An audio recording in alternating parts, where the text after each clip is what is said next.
it's fun watching the Niner D line in this camp because they get better every day. Mykel Williams, it's interesting. Some reps, he looks amazing. And I was talking to Dom Pooney after practice in an interview that we're going to air, I think, tomorrow night on the show. And I said, tell me about Mykel. He's like, he's really hard to handle for guards because he gets that momentum going and he can just kind of get real narrow in the hole. And he's so athletic that the more open spaces there are, the scarier he is for guards. We've already seen it. Sometimes guards just whiff on him and he can make them look really, really bad. So like Pooney was saying, it's like, you got to be really careful with Mykel as a guard because he'll give you some kind of a little bit of a shimmy and just go right by you like a basketball player going to the rim.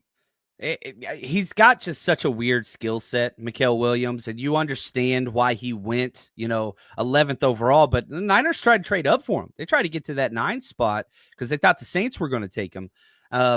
Thankfully they got him at 11, but he's got 34 5/8 inch arms. Like, he's got the length and the wingspan. And like, what is the prototypical kind of understanding of interior offensive linemen in the NFL? They don't have the elite length, those 34-inch arms, so they kick them inside where you can kind of disguise that a little bit. Well, now the NFL is kind of doing the same thing on the defensive side of this NASCAR package. You're kicking these guys with elite length like Mykel Williams inside. He's got a 3.5-inch plus, arm length advantage, plus the athleticism, plus the strength. Like, it's just...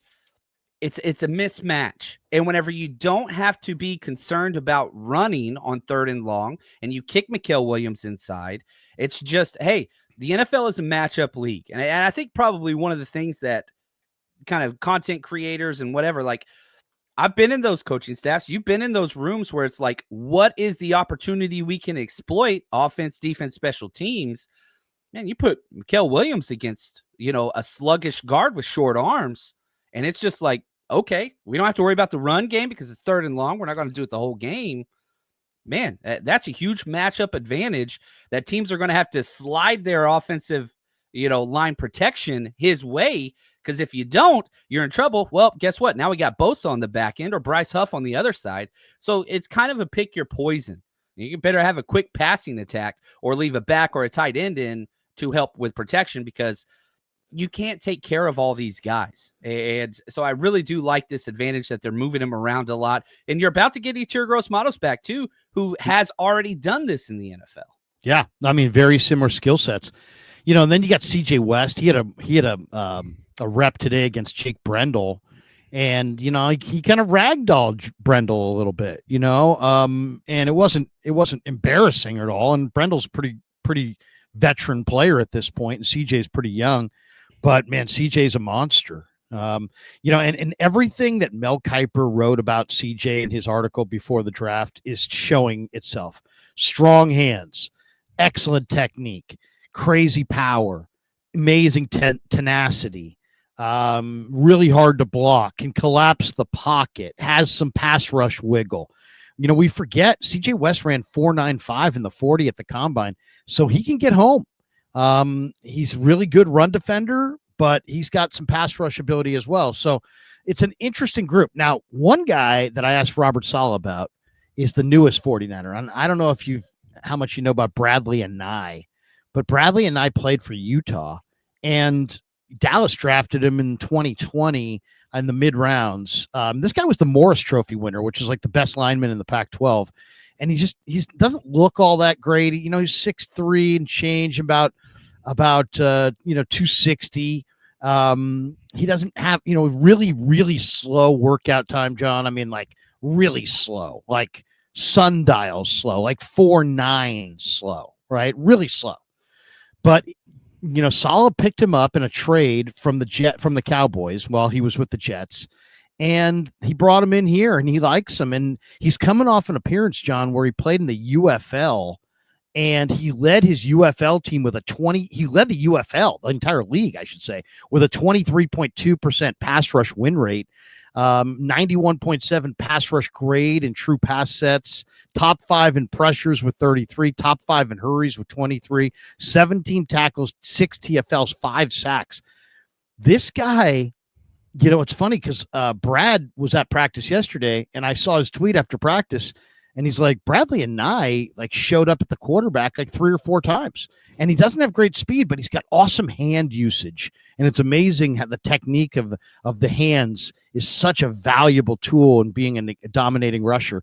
Anyway, I don't know if Anae's going to make it. I don't know. You know, who knows? But to me, he looks as good or better than Jonathan Garvin, than Jalen Allen, than Robert Beal.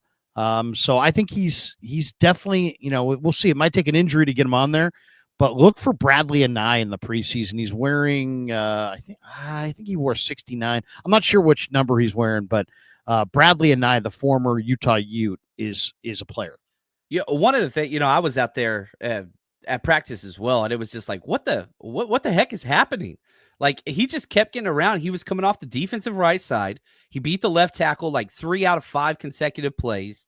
And it was just like, what is happening over here? Now, a couple of those wins were against Isaac Alarcon, which, you know, he's part of the International Player Pathway Program. But when you can make a splash in such a quick time off the edge, that is huge. And if the 49ers are putting a premium on anything, they need more situational pass rushers. Obviously, that's Bryce Huff's job. But they've now brought in 2 UFL situational pass rushers in the past week, where it's like, hey, let's see what we can get out of these guys. Worst case scenario, I doubt they make the 53 as well. But if they can splash enough to be like, hey, we're going to be your break glass in case of emergency if something happens with Bryce Huff, we could be that, you know, pass rush specialist. It was fun seeing them. And it was just like, man, it was like 3 out of 5 plays. Dude was just right there. And so hopefully he keeps it going, and we'll see how he does against, you know, again, we're talking Broncos this week. That's a test. Yeah, Mike McGlinchey, and you got Bulls on the other side. Like, you're going to get some looks. No question. I mean, this Denver line is pretty decent. You mentioned there's McGlinchey. They have Quinn Miners.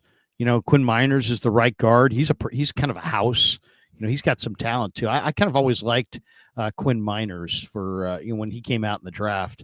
So yeah, they've got, you know, this is a good Denver team. I mean, this is going to be a real interesting challenge. So the Niners on the defensive line, that's one topic. Now, we had a chance today after practice for the first time this summer to talk to Colton McKivitz. And I was looking up, we had extra time because he was, who knows what he was doing, but we were waiting on McKivitz. So I was looking at his bio. I didn't realize Colton McKivitz was an all-state football and basketball player his senior year in the state of Ohio. All-state basketball player. And I asked him, I said, does that basketball experience help you with quick feet, you know, to play tackle in the NFL? And he's like, absolutely. And it's not just basketball, it's the other sports that I played as well. And John, you coach football. I mean, I would emphasize this to my kids and to, you know, anybody. Don't specialize.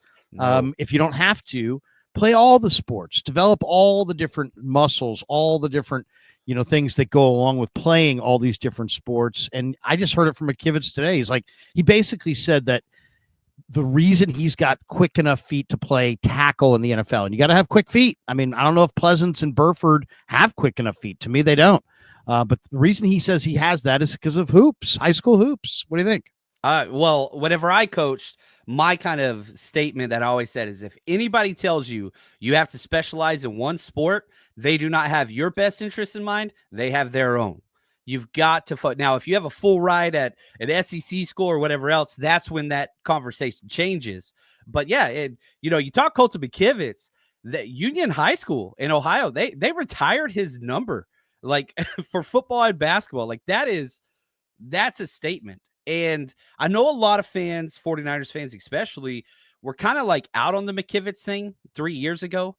But you have to understand, last year was a career year with what he did. He elevated his pass pro, he elevated his run game, and by far, and if he has the exact same year that he did in 2024 this year, he's going to get a bigger contract than Jalen Moore got. You're talking $18 million a year. The right tackle position in the NFL is probably the most devoid of talent across all 32 teams. There are not 32 quality right tackles. There's about 15. And Colton McKivitz is in that 15. And so the 49ers believe in him. I think if they had choice, it could extend one of Jauan Jennings or Colton McKivitz. I think they choose Colton McKivitz. I don't think they're going to extend either. They seem to have bought into this philosophy of we're going to allow him to go on and get paid, get that comp pick, and try to rebuild that way, especially at the wide receiver position. But Colton McKivitz is contract year. If he could put up the exact same thing he did last year, this guy's going to be getting $18 million a year, kind of like Aaron Banks did. No question. And, I wanted to ask him today, but it seemed a little premature. But I wanted to ask him, would you like to sign a short-term extension with the Niners, or would you like to? I mean, he says he wants to make the Pro Bowl. It sounds like he's in the mindset of, heck with the contract talks. I'll gamble on myself, and I'll roll the dice and see in free agency next year. He, as we said, with Jalen Moore getting so much money, I mean, Colton McKivitz has a decent year, and he's going to get, big cash.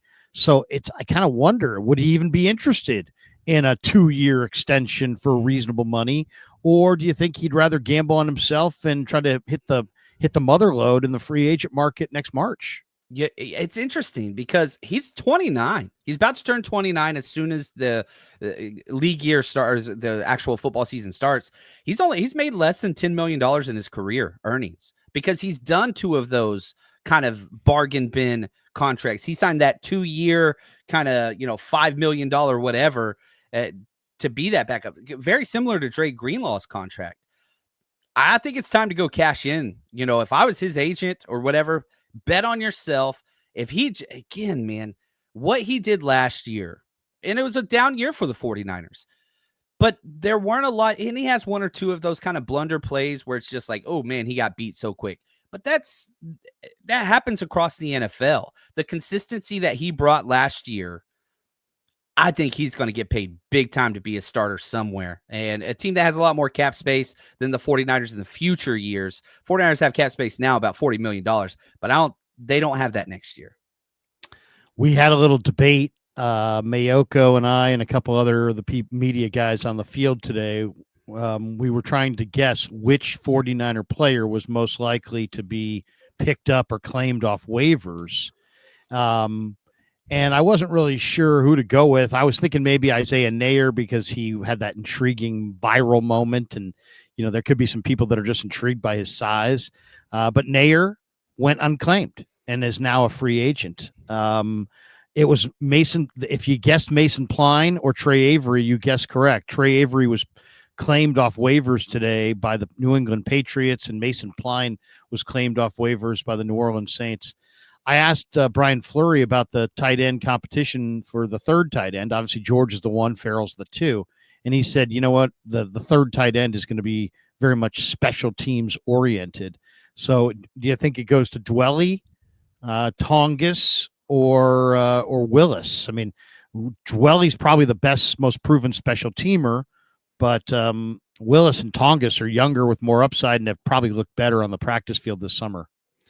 Yeah, I would argue Braden Willis has looked the best whenever I've been at camp. But again, we've seen this from Braden Willis in the past where he shines in camp, preseason game, lights turn on, and the dude just shrinks to the environment, kind of like a Jake Moody almost.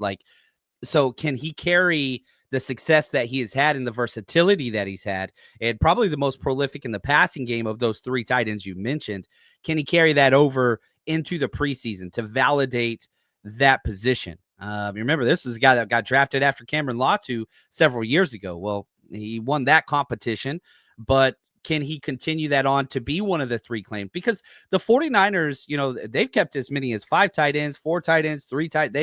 Since Shanahan's been here on their initial 53, but you have Kittle and you have Luke Farrell.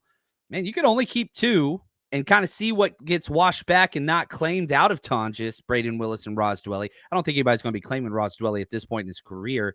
And then, keep some of those positions and then bring them back after the initial 53 via practice squad promotion, whatever else. But I do think Braden Willis probably seems to be the guy. Whenever you look at that tight end rotation with the ones out there, he seems to be getting the most favorable snaps. But, it's revolving. And can Braden Willis perform in the preseason, which he has not done so far throughout his early career? All right, let's hit a couple camp questions before we finish up here. What do you think is the best story in 49er camp, regardless, offense, defense, special teams? What in your mind is the best story in 49er camp? The 49ers put a premium this year on rookies, and they're relying on them, especially defensively. Upton Stout he's kind of taken everything by storm. Calling wide receivers out in one-on-ones, and not just any wide receiver. Like, he's going back-to-back against Ricky Pearsall and winning. And Ricky Pearsall is torching everybody. So Upton Stout, and the fact that, he was good through minicamp and OTAs, that was cool. Couple injuries kind of shook up, the cornerback room. But he's just one of those guys that's just kind of like Dominic Pooney. Injuries happen. He gets vaulted into the first team. He may never relinquish that. And so my number one kind of camp storyline that's best news for the 49ers, Upton Stout might be that rookie diamond in the rough, just like Dominic Pooney was last year. And, man, he's going to be tested right off the bat. Week 1, you got Jackson Smith-Njigba and Cooper Kupp working out of the slot. We're going to find out, Rook. You're going to find out real quick, but Upton Stout would be my number one storyline. That's a good one. As for me, I would say the number one storyline for me is that both Brock Purdy and Mac Jones are really look on point right now. I mean, they both look really good. The Niners, I think, are going to have a pretty good quarterback room. They kind of pivoted off of Mordecai to Carter Bradley. I think that was probably to satisfy Jones and Purdy and maybe Gus. I think this is the group they're going to go with. Brock the 1, Mac the 2, Bradley the 3. Probably only go through 2 on the final 53. Put Bradley through waivers, put him on the practice squad, Rourke on the PUP, and I think there's your quarterback room. So I would say Mac Jones and Brock Purdy, how well they've both played. I think Purdy looks really, really good. And Jones, who I thought was going to struggle adapting to the complex offense, has shown me, John, that this guy did the mental reps in the offseason. He's smart. He can process. The book on Jones was accurate. He's smart. He can process. And he can, he can play on time from the pocket. That's what I've seen this summer. Does it look amazing? No. Does he have awesome foot speed? No. Is he the biggest, strongest arm quarterback you've ever seen? No. But the ball comes out, it goes to the right guy at the right place at the right time. So, I mean, we can, I know that's, I'm making it sound overly simplistic. There's a lot more to playing quarterback than just that, but I'll start right there. I love what I've seen from Mac, and Purdy is got a little bit more juice on his throws and looks really in great rhythm with a relatively new group of receivers. So I would say the quarterbacks would be my big story. Man, it's smooth out there. That's the thing. Like, there were a few times I was out at practice and I was trying to pay attention to the defense and watching certain guys on the defensive side and team. And I kept being like, who was the quarterback on that? Because I didn't know. It was so quick and, efficient, and just, it's not like every play is a touchdown or anything along those lines. It's just, man, it is operating at the pace that Shanahan likes, where it's just, man, quick, poise, collected, getting it to the right guys, and just, and a lot of times you can't tell if it's Brock or Mac Jones out there. I'm not saying that, it's a quarterback competition or whatever, but this is the first time, man, since goodness, you go all the way back to 2018, the first offseason after Jimmy, and it was just like the quarterback room seems to be solved. And this isn't even a 1-year solve. Like, Mac Jones is tied up for 2 years. Brock Purdy just got his extension done. And if they're already operating this well out of training camp, what are 49ers fans going to do without any quarterback turmoil, Larry? Like, how do we handle ourselves? Seriously, what the heck are we going to do? All right, biggest, what? You're eager to see this guy in the preseason. That you've watched it on the film. You've watched practice, but you're really interested to see this guy. And if you want to pick two, pick two. Who are you really interested to see Saturday night go live against the Broncos? I want to see Alfred Collins. He's been, everybody talking about how he's not good at one-on-ones and he's not getting penetration and whatever else. And to be honest with you, if you draft Alfred Collins, and I credit to you, Larry, I saw you put something like this up on the Twitter sphere, and it was just like, you didn't draft Alfred Collins for pass rush and 101s. If you ever watched him at Texas, that's not what he did. He is a run stuffer that takes up multiple offensive linemen and assists everybody around him in the run game. So I want to see if what we saw at Texas can correlate to that. And yeah, Alfred Collins is never going to be the sexy one-on-one blowing, exploding and knocking guys back. That's just not who he is. That's not who he was. And there's an adaptation that has to take place going from Pete Kwiatkowski's defense at Texas to Robert Saleh in this, Chris Kusarek style. So there's going to be a little bit of a transition period, but you've seen it in team as well. When 95 is out there, not necessarily that he's making the tackles, but just yesterday, it was an inside gap run right at Collins 95. He takes on both blockers, the center and the guard, doesn't move an inch. The ball carrier takes one step to where he's supposed to go. That road's closed, cuts back. And I think it was Luke Gifford and CJ West were right there to meet him for a tackle for loss. Like, I don't think Alfred Collins is going to have a lot of tackle for losses or even really tackles, but he just makes it easier on linebackers, defensive ends, and the fellow defensive tackle next to him because he's taking two guys up and he's not getting pushed into the linebacker's lap like we saw last year. I think the biggest weakness last year of the entire 49ers team was the lack of run defense. Give up 31 rushing touchdowns. Almost broke a franchise record for rush touchdowns allowed. That's why the 49ers drafted Alfred Collins in the second round. And I want to see that against a stout run game, the Denver Broncos. So I'm going to be watching for big number 95. He's hard to miss out there.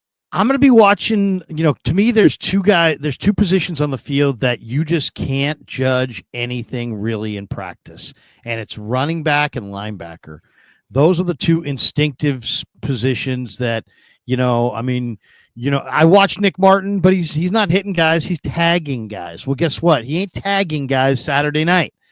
He's going to be hitting guys. So linebacker and running back, and Corey Kiner has been really good in camp. And I just think that once we see the pads come on and this guy's running live, people are going to be like, dude, Corey Kiner, because he's got great contact balance. He had a moment on the practice field that only a scout could appreciate. He had a jump cut about 5 practices ago that literally he jumped 3.5 feet laterally, just like while running. I mean, he's just running, and all of a sudden here's a defender, jump cuts inside 3.5 feet. It was like one of the biggest jump cuts I've seen in a long time. This guy is really explosive in short area. I love Corey Kiner. I can't wait for Saturday night. The other thing is today they were getting ready for a meeting, players meeting. And I was doing an interview with Dom Pooney.